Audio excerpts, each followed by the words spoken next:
After building a respectable win streak through late 2017 and 2018, Jan Blachowicz' hopes of getting the next title shot went up in smoke with an ill-advised rush at Thiago Santos. Still ranked just outside the top 5, Błachowicz could afford a misstep at a division as bereft of contenders as light heavyweight. However, 2 losses in a row would be far direr for his title hopes, especially considering that a few fighters around him in the rankings have the momentum for an eliminator: Anderson, Reyes. To stay in that conversation, he needs a win at UFC 239. His opponent is Rockhold, a possible shot in the arm for a division on life support. In a sort of break from tradition, Rockhold's move up to 205 wasn't a result of being mediocre at 185 and hitting a dead end. While he's off a few losses, Rockhold was one of the most dangerous middleweights on the planet and won the championship after a spectacular win streak. With his body no longer able to comfortably make the grueling cut to 185, Rockhold has pulled the trigger on the move up, and a win over the of Jan Blachowicz has long been overlooked as a true light heavyweight contender, mostly because of a few losses that contenders shouldn't really have. Patrick Cummins and pre-contender Corey Anderson, but he's made a few concrete improvements to be able to compete with the elite adjacent at 205.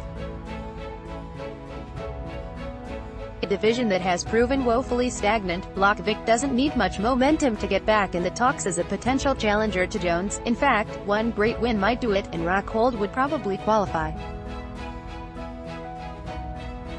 Advertisement. While even his previously less refined skill set was enough to fluster top contender Alexander Gustafsson, Jan Blachowicz' recent improvements have turned him into the best boxer at light heavyweight, even before Gustafsson's retirement. Previously, Blachowicz' boxing was mostly the sort of shifting flurry that would seem to lend itself to being countered, and in his last fight, it did. Błachowicz would sprint forward alternating hooks and uppercuts, and it would work because there aren't many great counterpunchers at the weight class. With his more recent introduction of a jab into his game, Błachowicz doesn't have to fully commit to an attack if he doesn't want to. While his jab doesn't set his flurries up particularly well, he can use it to land on an opponent pressing towards him and set up shots around the guard, as he did against Manua. For the most part, however, Blachowicz' meaningful offensive work still largely comes in the blitz, and he's offensively fine, although not noteworthy defensively, when he gets to the pocket. Advertisement. The biggest issue for Błachowicz has generally been a lack of reliable takedown defense, which is what sunk him against Gustafsson. Blachowicz' rushes can leave him with few options if his opponent changes levels reactively as he squares up in a shift, and his get-up game didn't look good in the Gustafsson fight, where he played guard to no effect, for the most part. Błachowicz has leaned on his grappling in a few of his last fights. He's a good top player, as he showed against Krylov, but as a whole, his strongest moments come on the feet.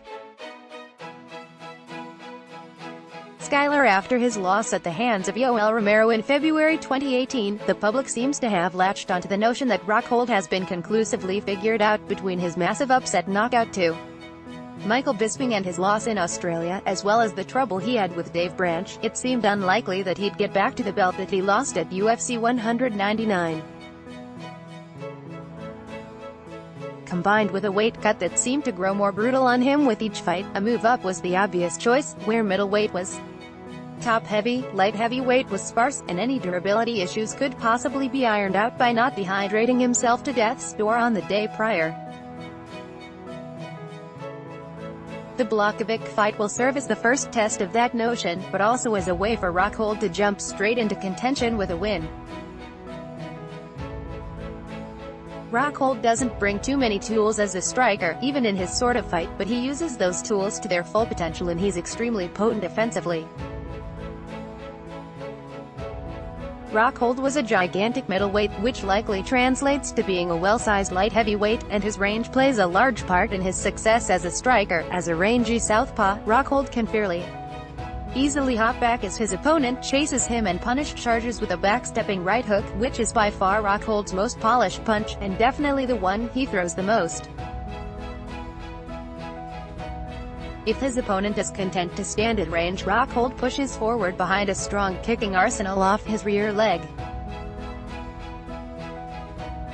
Rockhold has shown the straight left to set up the left head kick at times, to convince his opponent to slip as the straight comes and lean into the head kick, or narrow their guard, but his more common setup is just the change-up between the body and head kick. Rockhold is an avid body kicker, and against orthodox opponents, he can back his opponent up and force them to circle into it, Filippo, and use the threat of the body kick to open up the head, bisping one.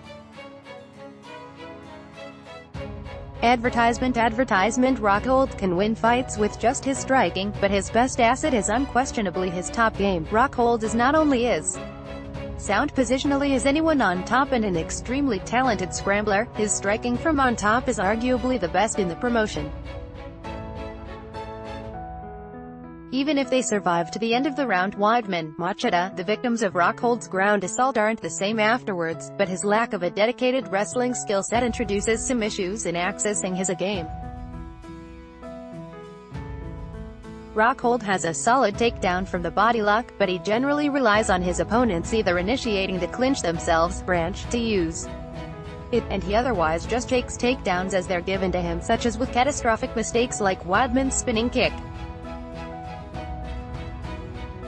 Rockhold's ideal scenario looks something like the Machida one, where he dropped his opponent with a check hook and brutalized him on top, but his lack of a system for getting fights to the ground means that his grappling isn't used as much as it should be. Rockhold depends heavily on giving ground as his defense, and while the fight against Romero showed a developing jab, his boxing is still quite underdeveloped past the check hook. This means that an opponent who can press into the pocket will give Rockhold serious issues, and the predictable check hook on the way in can serve as a liability if Rockhold's opponent is expecting it. Dave Branch was able to duck under the hook he knew was coming when he pushed inside, which allowed him to flurry in the pocket as Rockhold backed to the fence and had no other pocket options. And Yoel Romero served as the best example of the limitations of his check hook. Romero pushed Rockhold back to the fence, double jabbed in to trigger the hook, and countered with a left straight inside it.